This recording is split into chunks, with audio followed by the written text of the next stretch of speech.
बिस्मिल्लाहिर्रहमानिर्रहीम। अस्सलाम वालेकुम। आप देख रहे हैं program market live with Nadeem Maulvi. दुनिया भी आजकल एक स्टॉक मार्केट की तरह हो गई। पता ही नहीं लगता कब कहाँ मार्केट में जिस तरह तेज़ी मंदी आती है और उसी तरह दुनिया में कब कहाँ हालात बिगड़ जाते हैं, बुरे हो जाते हैं, किसी को नहीं पता। जी हाँ, हाल ही की बात अगर हम करते हैं तो कुछ दिनों पहले अगर हम पाकिस्तान की बात करें तो जी हाँ, लाहौर जैसे शहर में और हाफिज़ सईद साहब के घर के करीब बम ब्लास्ट हुआ। उसके बाद तहकीकात हो रही है और इसी तहकीकात के दौरान पता लगता है कि हिंदुस्तान से खबर आती है कि जनाब कश्मीर के एयर बेस पे भी हमला हुआ है और उनका जो इशारा अगेन हमारे पाकिस्तान की तरफ जा रहा है। तो ये जो सूरत हाल अभी आगे आने वाले दिनों में, ये जो सूरत हाल है, मैं कहूँ कि किस करवट बैठेगी या किस तरह से इसे हैंडल किया जाएगा, कुछ पता नहीं है। बहरहाल इसको हम साइड पे रखते हैं और दूसरी जानिब हम चलते हैं, दूसरी जानिब अमेरिका की तरफ। जी हाँ, अमेरिका की तरफ अगर देखें तो एयर स्ट्राइक आ रहा है जी। इराक के ऊपर एयर स्ट्राइक कर रहे हैं, सीरिया के ऊपर एयर स्ट्राइक कर रहे हैं। और तीसरी जानिब जी हाँ, ग्रे लिस्ट की बात काफ़ी अरसे से चलती रही है FATF की। अब तो पाकिस्तानी अवाम भी बेजार हो गई है, क्योंकि वही बात है, अमेरिका वाले हिसाब पे चल रहे हैं वो लोग, do more do more do more. और ये डू मोर कब तक ख़त्म होगा? आपको याद होगा मैंने आपसे कहा था कि ये जो ग्रे लिस्ट से हम निकल जाएंगे और FATF में इंशाल्लाह FATF की इस खबर की वजह से हम जो है 500,000 पॉइंट की तेज़ी देख सकते हैं, मगर ज़्यादा तेज़ी नहीं देख रहे हैं। मगर उल्टा ही हो गया जनाब, FATF में हम ग्रे लिस्ट में अभी भी मौजूद है, तो अब हम 500-600 पॉइंट्स की मंदी देख रहे हैं। अब इस मंदी से आगे हम निकलेंगे नहीं निकलेंगे, क्योंकि दुनिया भर के जो हालात आपके सामने आ रहे हैं वो कुछ अच्छी खबरें नहीं आ रही। अगर हम इंटरनेशनल मार्केट को लें तो जनाब आज इंडोनेशिया की मार्केट जो है 1.35% नीचे आई है। और अगर हम हांगकांग की मार्केट की बात करें तो मार्केट भी बंद होते होते वो -19 पे चले गई। और इसी तरह जापान का हाल है। मुख्तलिफ दुनिया में हालात ऐसे चल रहे हैं कि कुछ पता नहीं लग रहा कि आइंदा चंद घंटों में क्या होने वाला है। मगर अगर हम अपनी स्टॉक मार्केट की तरफ आएँ और मुख्तलिफ ख़बरों को लेके चलें तो वही बात है कि हम उम्मीद तो कर रहे हैं कि मईशत बेहतर हो जाएगी, मगर आसार कुछ नज़र नहीं आ रहे। SSGC के अनाउंसमेंट के जनाब गैस की कीमतों में इजाफा किया जाए।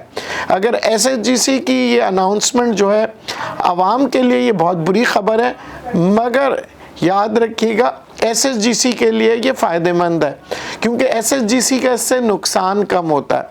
अच्छा, हम SSGC की तरफ से आगे हम जाएंगे, क्योंकि आप लोग अक्सर कहते हैं कि सर ये गवर्नमेंट के इदारे ये किस तरह से काम कर रहे हैं, कौन से इसमें कोई नई बात आ रही है। क्योंकि बात वही आती है कि जो हमने टारगेट पूरे करने हैं टैक्स के, और दो सूरतों में हो सकता है, या तो हुकूमत की कारकर्दगी बहुत अच्छी हो और हुकूमत के जो इदारे हैं वो पैसे कमा रहे हों, या दूसरी माने में अगर हम बात करें तो टैक्सेस की ज़रूरत में आपसे मुझसे लिया जाएगा, चीज़ों के ऊपर मज़ीद टैक्सेस बढ़ाए जाएंगे। मगर शौकत तरीन साहब की बातें सुनने में ये लग रहा है कि हम पे टैक्सेस मज़ीद नहीं बढ़ाए जाएंगे। यही बात वो जिस दिन से आए वो यही कह रहे हैं कि मैं मज़ीद टैक्सेस नहीं लोगों पे डालूंगा और ये टैक्सेस के बोझ को हल्का करूंगा। अगर ये टैक्सेस के बोझ को हल्का करते हैं तो टारगेट कहाँ से पूरा करेंगे? और अगर हम एक और पहलू पे बात करें IMF की, IMF भी अभी तक कोई फ्लेक्सिबिलिटी उसमें नज़र नहीं आ रही है। तो आइंदा चंद माह में या चंद दिनों में IMF के क्या फ़ैसले होंगे और हुकूमती सतह पे क्या क्या बातें होंगी, इससे मार्केट के ऊपर क्या असर आएगा, ये आप लोग ख़ुद एक इमेजिन कर सकते हैं। मैं समझता हूँ कि अगर IMF हमारे ऊपर जो कह रहे हैं कि एग्रीकल्चर के ऊपर टैक्स डाला जाए, ख़ास तौर पे फर्टिलाइज़र सेक्टर के ऊपर वो कह रहे हैं मज़ीद टैक्स डाला जाए, बिजली की कीमतों को मज़ीद महंगा किया जाए, गैस की ऑलरेडी कीमतें महंगी हो रही है, तो वही बात जो आज जनाब टेक्सटाइल सेक्टर के मालिकान ने जो बातें की हैं, उन्होंने ये कहा है कि अगर ऐसी बात हो गई तो हम अपना सरमायाकारी करना छोड़ देते हैं पाकिस्तान से, क्योंकि यहाँ हमें साल के 12 महीने कुछ ना कुछ प्रॉब्लम्स आते हैं कभी हुकूमत की सतह पे बोला जाता है कि जनाब हम आपको गैस देंगे, मगर गैस की फराहमी बंद हो जाती है। एक जानिब कहा जाता है कि जनाब एक्सपोर्ट्स को बढ़ाया जाए, मगर दूसरी जानिब ऐसे कोई इंतज़ामात नहीं किए जाते जिसकी वजह से हमारे यहाँ ताजिर हजरात, कारोबारी हजरात खुश हों, क्योंकि घरों में भी बिजली का बहरान नज़र आ रहा है। अच्छा, बहुत से लोग के इलेक्ट्रिक के बारे में भी मुझसे पूछ रहे हैं कि सर के इलेक्ट्रिक का सुना 25,000 metric ton fuel oil import कर रहे हैं। जी हाँ, फ्यूल ऑयल इंपोर्ट कर रहे हैं, तो क्या ये के इलेक्ट्रिक के लिए नेगेटिव न्यूज़ होगी या पॉजिटिव होगी या न्यूट्रल होगी? मैं समझता हूँ ये नेगेटिव न्यूज़ होगी, क्योंकि इससे पहले के इलेक्ट्रिक बड़े फ़ायदे उठाते रहा है, बड़े मज़े से उन्होंने प्रॉफिट्स कमाए, मगर अब वक्त आ गया है कि अब वो ना गैस पे उनको प्रॉफिटेबिलिटी हो सकती है ना ऑयल पे, क्योंकि गैस की जानिब अगर हम जाएं तो गैस शॉर्टेजेस आ रहे हैं। और ख़ास तौर पे अगर हम बात करें कराची में और सिंध में, अगर हम बात करते हैं सिर्फ इंडस्ट्रीज़ की, तो उधर तो शॉर्टेज है ही है, मगर दूसरी जानिब घरों के अंदर भी शॉर्टेजेस आ रहे हैं। आप ये देख रहे हैं कि CNG की बंदिशें हो रही हैं। इन्हीं बातों को मद्देनज़र रखते हुए के इलेक्ट्रिक ने बिजली फराहम ज़रूर करनी है। अगर बिजली फराहम करेंगे तो फिर उन्हें इंपोर्ट करना पड़ेगा फ्यूल ऑयल। फ्यूल ऑयल की कीमतें आलमी मंडी में इस वक्त 73 और 74 डॉलर्स के दरमियान जो है चल रही हैं। कल से मार्केट में 74 डॉलर्स, यानी कि हम जब मार्केट को हमने फ्राइडे को, जब मार्केट बंद हो रही थी, फ्राइडे को एक रैली चली थी और फिर उसके बाद आज जो है वो 74 डॉलर से थोड़ा बहुत इसमें नीचे हमने देखा है कि 73 डॉलर .95 तक पहुंचा, 90 तक पहुंचा, मगर ज़्यादा दबाव नहीं देख पा रहे। अच्छा, एक और जानिब अगर हम गुफ्तगू का रुख लेके चलें, जी हाँ, वो ये है कि ये जो स्टॉक मार्केट है, जो आज का जो दबाव है, क्या ये दबाव मुसलसल रहेगा या नहीं रहेगा? जाहिर बात है कि आज जो आप स्टॉक मार्केट का जो दबाव देख रहे हैं, एक तो ऑलरेडी आपके सामने ये सारी, जैसे कहते हैं, मंजर मैं आपके सामने पेश कर चुका हूँ। आप खुद भी विजुलाइज करके देखें कि कहाँ आपको कोई अच्छी खबर नज़र आ रही है, नहीं।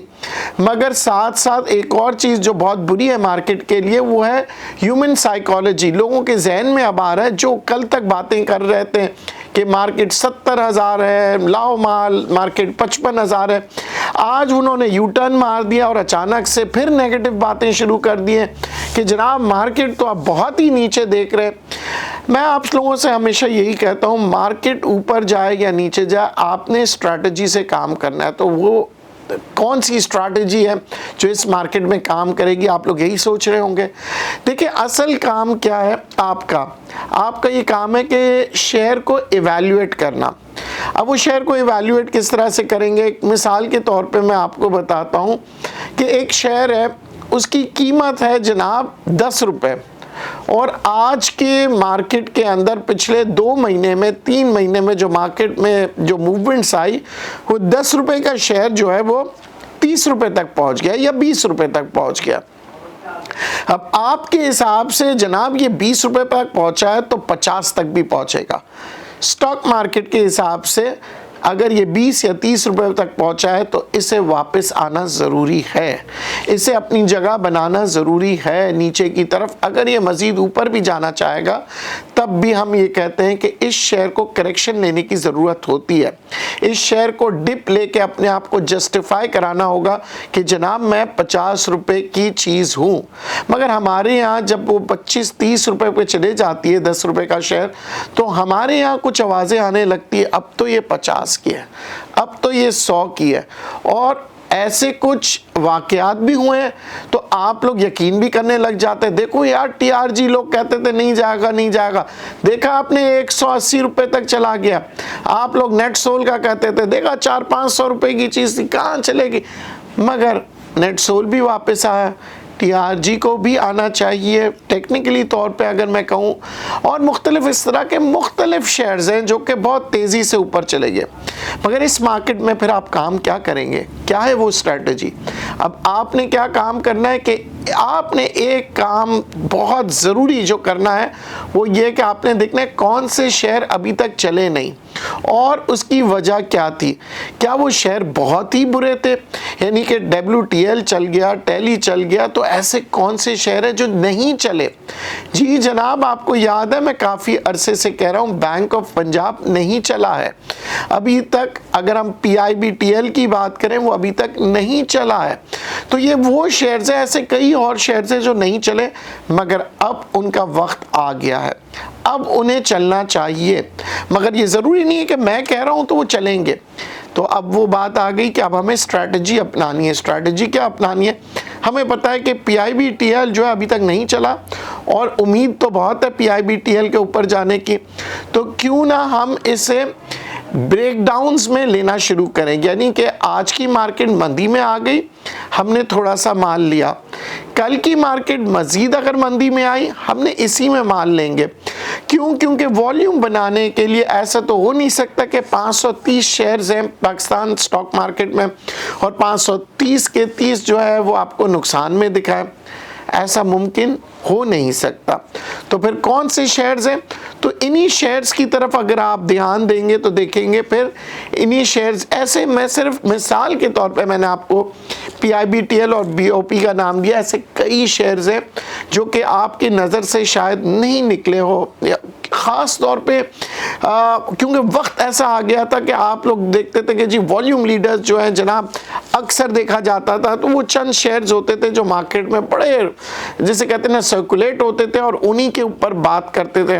और जितने भी हमारे जो फेसबुक वाले एक्सपर्ट होते हैं जनाब, वो क्या करते हैं कि उनमें से 10 एक्सपर्ट होते हैं तो उसके पीछे 100 बोलना शुरू कर देते हैं और वो जो है 90% अपने आप को वो लोग भी एक्सपर्ट कहते हैं और वो वही गुन गा रहे थे, वही गाना गा रहे थे जनाब कि ये फ़लाँ शेयर फ़लाँ शेयर। मगर अब वो थोड़ा सा गाने का रुख मैं कहूँगा बदलेंगे और दूसरे गानों की तरफ आएंगे। तो कौन से गाने हैं जी? 530 शेयर में से अब आपने तलाश करना है, ये आपको मैंने होमवर्क दिया। 2 शेयर तो मैंने आपको बता दिए, हो सकता है कि मज़ीद ये 2 के अलावा भी बहुत से शेयर्स आए क्योंकि ये वो शेयर्स हैं जो अभी तक चले नहीं हैं। अच्छा, आज जो गुफ्तगू का जो मेरा और आपका जो गुफ्तगू का जो दौर है उसको थोड़ा सा मैंने रोका हुआ है, कॉल्स नहीं ले रहा हूँ। उसकी वजह यह है कि मैं ये चाह रहा हूँ क्योंकि मार्केट काफ़ी टेंस्ड है। आप लोग अक्सर मेरे से नाराज़ हो जाते हैं, सर आप एक फ़ोन कॉल उठाते हैं, उसकी गुफ्तगू कर रहे होते हैं, दूसरे फ़ोन कॉल पे चले जाते हैं, तो आपके जो असल बातें होती हैं मार्केट के बारे में उसके बारे में हमें पता नहीं लगता। मगर जब मार्केट में मंदी आती है और शदीद मंदी आती है, आप यकीन करें मैं ख़ास तौर पर प्रोड्यूसर साहब को रिक्वेस्ट करता हूँ कि आज कॉल्स मत लें। उसकी वजह ये होती है कि मार्केट के दबाव के अंदर लोग परेशान हैं, लोग यही सोच रहे होंगे सर कल क्या होगा, फिर क्या पोजीशन आएगी, और एक खौफ सा आता है।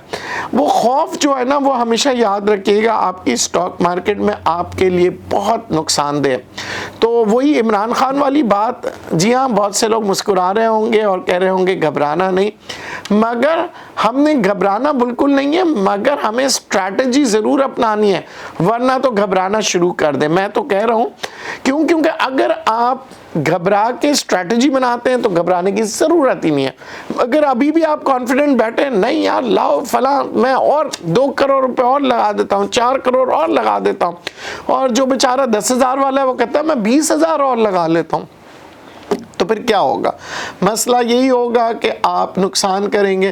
क्यों? क्योंकि आपको आदत होगी फलां फलां शेयर की, यार ये देखा नहीं हमेशा से ये नीचे जाता है, बहुत तेज़ी से मार्केट ऊपर आ गई ना तो ये ऊपर चले जाएगा। ऐसी कहानियाँ होती रहती हैं और ये सिर्फ पाकिस्तान में ही, दुनिया भर के अंदर।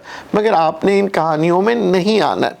अब एक साहब ने मुझसे कहा था कि जनाब सर कुछ PNSE के बारे में भी बताएं, क्योंकि PNSE सुना कि जनाब फेरी ख़रीद रही है और उसके अंदर, मैंने कहा जी फेरी ख़रीद भी लें तो क्या होगा, क्या PNSE का इस फेरी के ख़रीदने से बेतहाशा फ़ायदा हो जाएगा? लोग लाइन में खड़े हुए हैं कि जनाब फेरी आए और मैं जाकर टिकट लूँ। ऐसी कोई सिनेमा हॉल का टिकट नहीं होता। फेरी ख़रीदना जितना मुश्किल है उससे भी कई ज़्यादा मुश्किल है उस फेरी को चलाना। जी जनाब, आप लोगों को शायद इल्म में नहीं है कि ये जून जुलाई अगस्त ये इतना ख़तरनाक मौसम होता है जहाज़ों के लिए, इंसानों के लिए। ख़ास तौर पे आपने देखा होगा, आप लोगों को मैं एक वाज़े तौर पे एक बात बता दूं, समंदर के करीब मत जाया करें जून जुलाई अगस्त में। क्यों? क्योंकि मानसून पीरियड जो होता है वो ख़तरनाक पीरियड होता है, वो बड़े बड़े जहाज़ों को डुबो देता है। तो मैं और आप तो कोई चीज़ नहीं है, मगर फिर भी देखा ये जाता है कि हम बीचेस पे, हॉक्स बे में, क्लिफ्टन पे घूम रहे होते हैं और बाज़ तो बच्चे पानी में भी तैर रहे होते हैं, बहुत ख़तरनाक है। अब हम बात कर रहे थे फेरी की। आप सोच रहे होंगे हम कहाँ चले गए मानसून की तरफ। जी, मैं इसलिए बात कर रहा हूँ आपसे क्योंकि जनाब देखें, जब आपका फेरी जो सिस्टम आप आते हैं तो फिर ये जो महीने होते हैं मई, जून, जुलाई, अगस्त, इसमें कोई इंसान ट्रैवल नहीं करता है पानी के जहाज़ों से।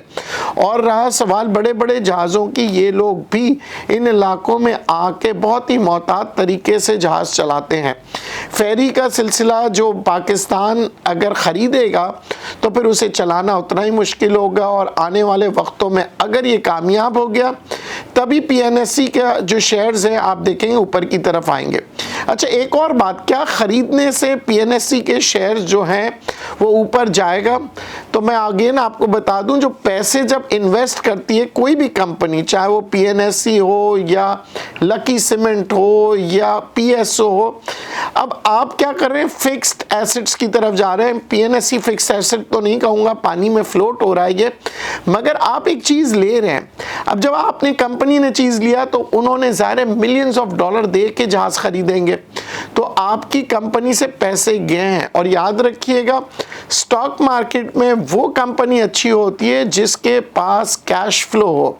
कंपनीज जो कि कैश फ्लो को यूटिलाइज कर लेती है मज़ीद डेवलपमेंट्स की तरफ, तो वो देखते हैं आप डिविडेंड नहीं दे पाती, और जब डिविडेंड नहीं दे पाती तो फिर लोगों का जो सेंटिमेंट्स होता है वो नीचे की तरफ आ जाता है। क्योंकि अक्सर मैंने लोगों को देखा, जनाब ये कंपनी तो बहुत ज़बरदस्त है, पता नहीं ये चल क्यों नहीं रही है। जनाब कंपनी उस वक्त चलती है जब आपको डिविडेंड दे रही हो, जी हाँ, बोनसेस दे रहे हो, तो फिर जो इन्वेस्टर्स हैं वो देखते हैं कैलकुलेट करते हुए कि भाई डिविडेंड भी दे रहा है, बोनसेस भी दे रहा है, कैपिटल गेन भी आ रहा है, और आगे आने वाले दिनों में सेंटिमेंट्स भी काम करेंगे।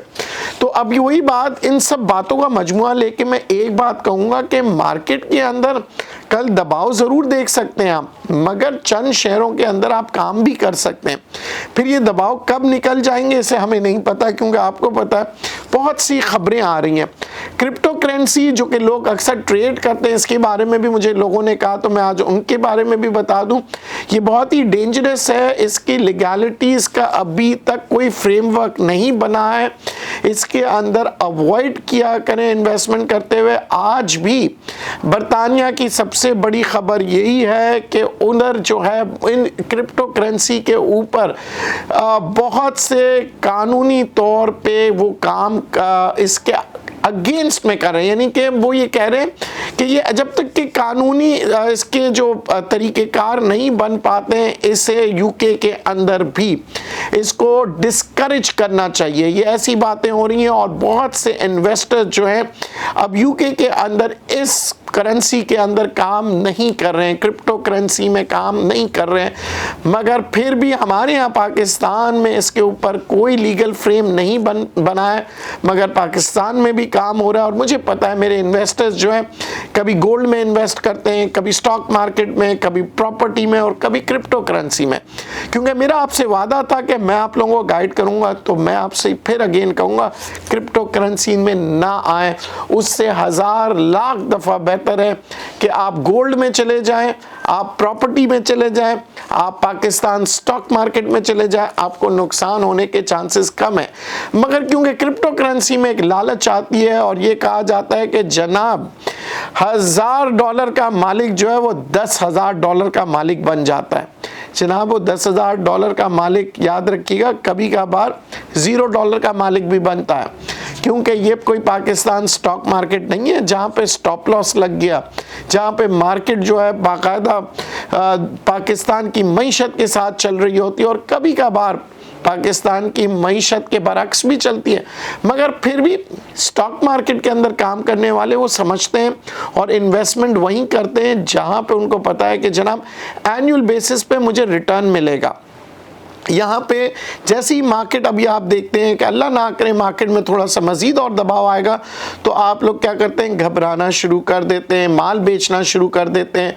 यही वो पॉइंट्स होती हैं जिसमें आपने माल बेचना नहीं है, आपने अपने लेवल्स देखने हैं, आपने अपनी जेब को देखना है कि मैं कहाँ तक जो है माल ख़रीद सकता हूँ। अगर आपका जेब गवारा नहीं करता है तो वैसे आप लोग परेशान हो जाते हैं। नहीं, परेशान मत हो। अगर जेब गवारा नहीं कर रहा है ना और मार्केट को आप दबाव में देख रहे हैं तो आज अपना 25 या 30% माल बेच दें। जनाब क्या होगा, कल मार्केट ऊपर गई, फर्ज करें मैं गलत हो गया तो क्या होगा, कम से कम आपके पास अगर आपने 20% भी माल बेचा, 80% माल पड़ा हुआ है। 80 का बराबरी में आप रखें 20%। अगर 20% हार भी गए तो क्या हुआ, 80% जब आप जीतोगे तो ये आपकी 20% की हार को रिकवर करना मिनटों का नहीं सेकंड्स का काम है स्टॉक मार्केट में। मगर अगर ये नीचे चले जाता है तो एटलीस्ट आपके पास कुछ जगह तो बनेगी। जो आज आपने 20% माल बेचा है, कम से कम उस पैसों से आप जब मार्केट में मंदी देखोगे उस वक्त कुछ ना कुछ माल लेके एवरेज आउट तो कर सकोगे।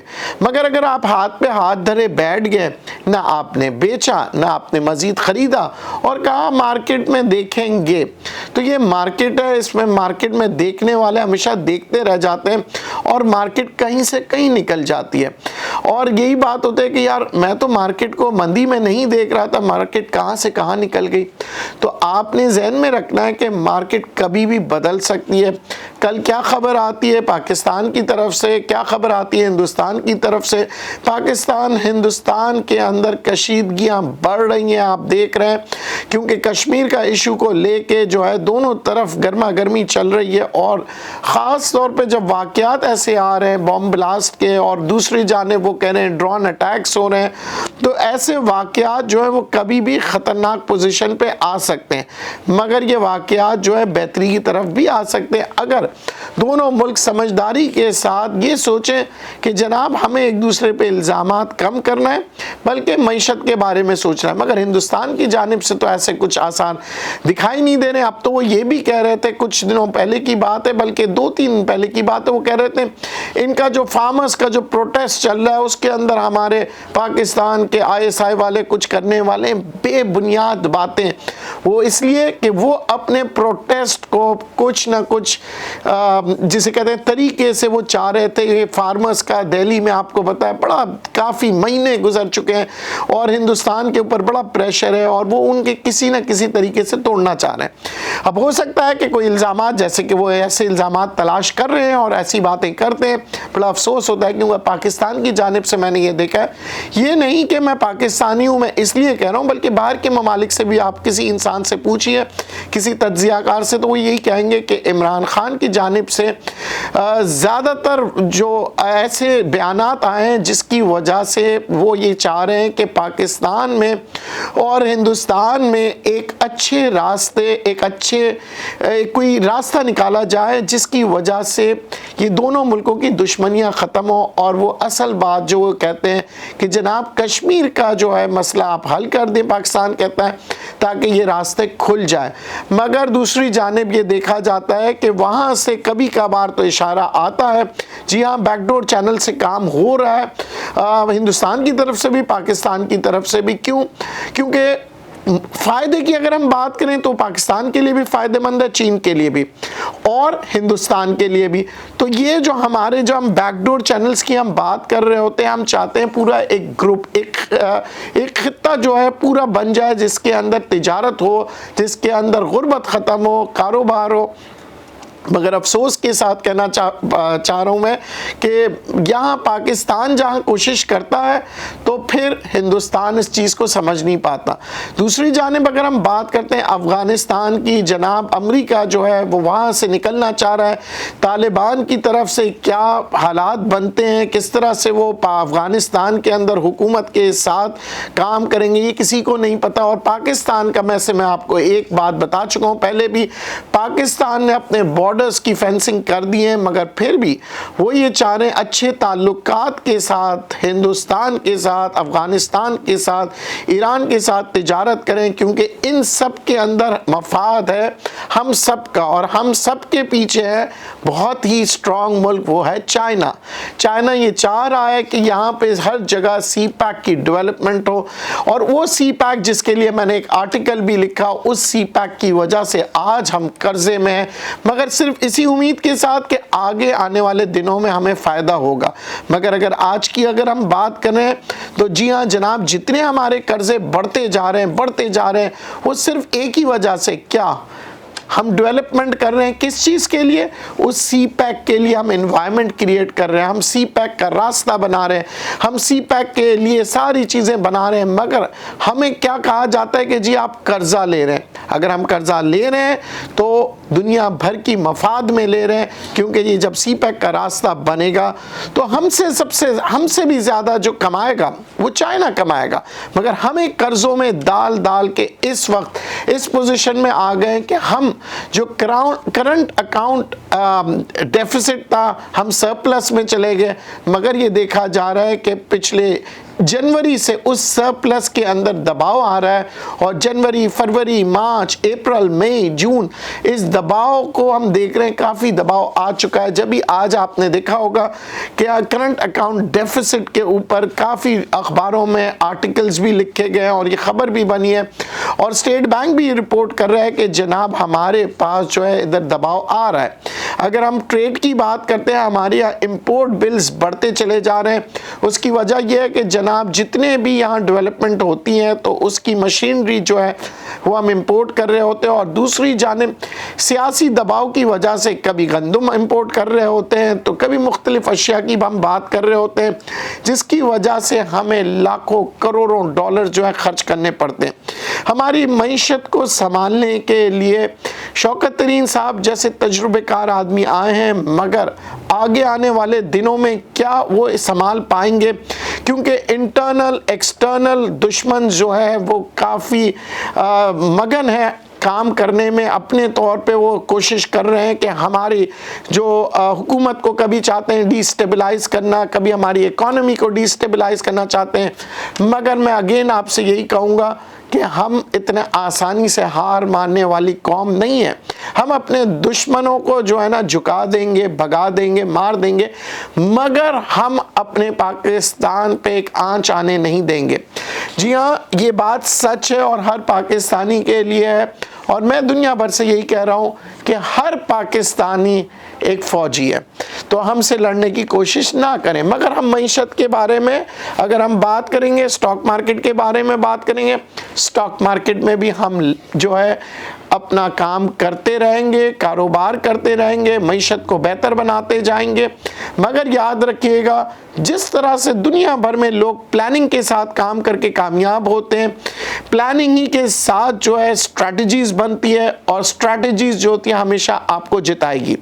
तो पाकिस्तान स्टॉक मार्केट में काम करने वाले जितने भी हजरात हैं, मैं उनसे एक ही चीज़ की रिक्वेस्ट करूंगा कि वो स्ट्रैटेजी के साथ काम करें, और यकीन करें मार्केट कहीं भी जाए, मंदी में या तेज़ी में, आप कामयाब होंगे। और इस उम्मीद के साथ कि दुनिया भर के अंदर जो लोग मुझे सुन रहे हैं वो कोशिश करेंगे कि ट्रेड डेवलप करें, इकोनॉमीज़ को बेहतर करें, ताकि गुर्बत ख़त्म हो, चाहे वो पाकिस्तान में हो, हिंदुस्तान में हो, किसी भी मुल्क में हो।